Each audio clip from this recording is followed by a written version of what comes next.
learning English doesn't have to feel like studying.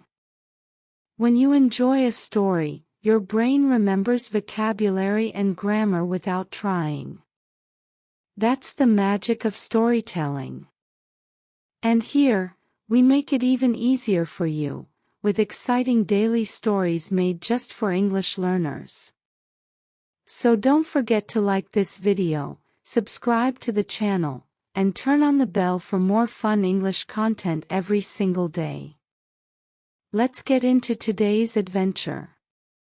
Elliot was the kind of person who loved quiet places.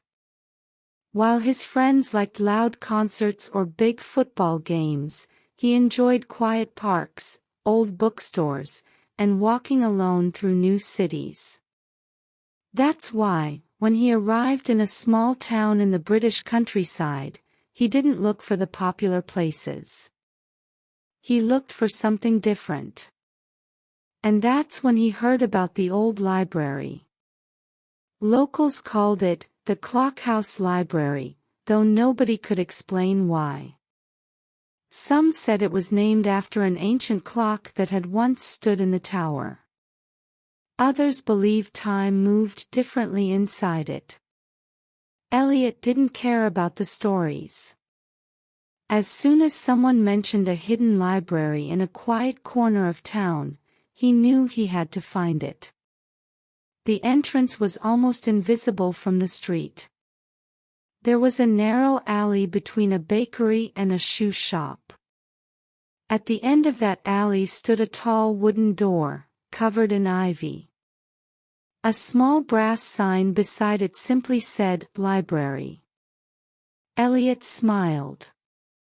This was exactly the kind of place he was hoping to find. When he pushed open the heavy door, a wave of warm, dusty air touched his face. It smelled like old paper, leather, and secrets. Inside, the library was dim, lit only by golden lamps hanging from the ceiling and sunlight pushing through stained glass windows. The floor was made of creaky wood, and the shelves stretched from wall to wall, reaching so high that a ladder was needed to reach the top books. There was no one at the front desk. The place felt empty, yet not lonely. Elliot walked in slowly, his steps soft, his eyes wide. Every corner of the library was filled with something interesting. There were thick books with golden titles, tiny notebooks tied with ribbon, and maps rolled up in dusty tubes. It wasn't just a place to read. It was a place to explore. He didn't know where to start, so he simply followed his feet. They led him down a narrow aisle where books leaned against each other like tired travelers. He reached out and pulled one from the middle. The cover was deep green, with no title. When he opened it, he found pages written by hand, in perfect ink. It wasn't a novel. It was someone's journal from more than 100 years ago. The writer described daily life in the town, stories of lost cats, winter storms, and tea with neighbors. Elliot couldn't stop reading. Every page made the past feel close. He forgot the time. He forgot where he was. The library wrapped around him like a warm blanket. After some time, he heard a quiet sound, a soft thud from deeper inside. He turned his head. Maybe someone else was there after all. Curious, he followed the sound. It led him through a small archway into another room, this one filled with even older books. Some were locked behind glass. Others were stacked on tables like sleeping animals. In the middle of the room was a spiral staircase made of black iron. It went up to a balcony that circled the room. Elliot climbed slowly, his hand on the cool metal rail. From the top, he could see everything. The light from above made the dust look like gold floating in the air. There, on a long wooden table, he found something special, a large book with a velvet cover. It looked too beautiful to touch. But he did. Carefully. When he opened it, he saw paintings instead of words. Each page showed a different library from around the world. Some were inside castles. Some were deep underground.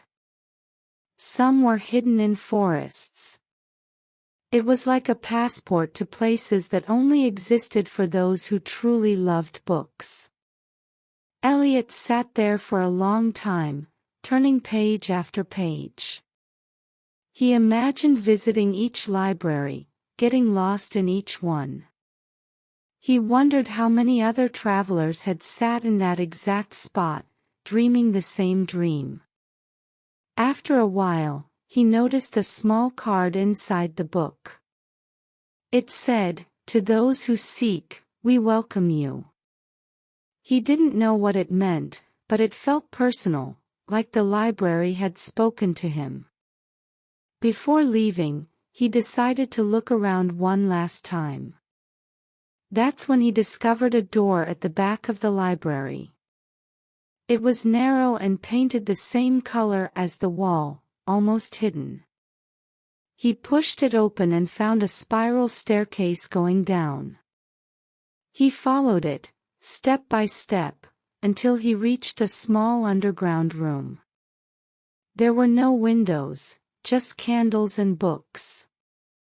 But not just any books.